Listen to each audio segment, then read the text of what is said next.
ku-xigeenka booliska madaxda kale oo aan xilkeeda sheegay ururka saxafiyiinta kasoo qaybgalayaalka assalaamu calaykum waraxmatullahi wabarakaatu. aad iyo aad baan ugu faraxsannahay xafladaha noocan oo kala oo ururka saxafiyiintu ay isku dooranayaan. runtii ururada bulshadu waxay qiimo ku leeyihiin inay is doortaan iyagu hooga ayaantan magacawda iyo waxbaa magaalada laga sheegayay iyaduna malaha waaweynaya waxaa loo gudbayaa in la is doorto. haddii qofka ururada bulshada ka soo baxaya la magacaabo waxaa ka qiimo badan in la is doortaa ka qiimo badan kala agaasimo wuxuu noqonayaa dowladdu qofku ka mid noqonaya laakiin haddii adigu is doorataan isaga idin qiimo badan waa idinkaga mahad celinayaa musharaxiinta iyo guddiyaha hadda xilka hayay Liban Cajiib oo si sharaf leh u soo abaabulay in la is doorto. runtii waxaa loo baahan yahay guddiyaha meesha ka soo baxana sidoo kale aan ka rajaynaynaa markii xilkiisu dhammaado asla sidaas oo kale inuu abaabulo in la is doorto ururka saxafiyiintu ay doorasho sameeyaan. aniga waxa weeye soo istaagtay aan shirka xiliga dambe oo meesha doorashada ka dhacdo inaan ka hadlayno oo aan codkeena ka jeedino. waxaan mar labaad iyo mar saddexaad kaga mahad celinayaa qaabka aad u soo abaabushay inaad is doorataan. saxaafaddu waa awoodda saddexaad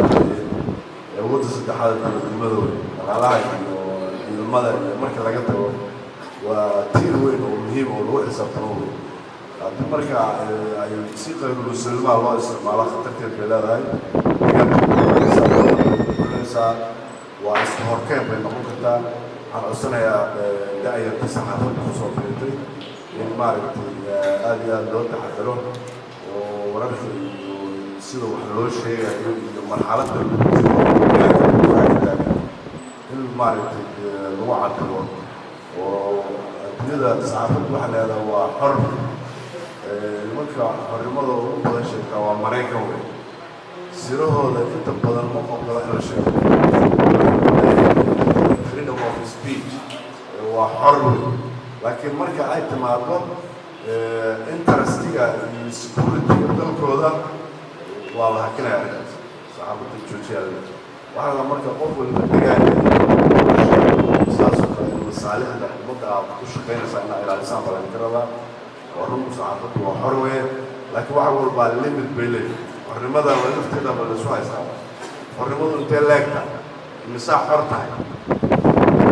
sida analyskii loo waday waxaa lagugu soo gabagabeeyey oo lagu heshiiyey xuduudda qofka kale intaadan soo gelin baa xorta. warkaagu hadduu qof kale xuduud isgalahayo oo qof kala taabanayo xor uma tid wey macnaheedu. waxaa xor tahay inta aadan xuduudda qof kala gelin. marka xornimada lafteedaa limid leh. shirku waa inoo furan yahay.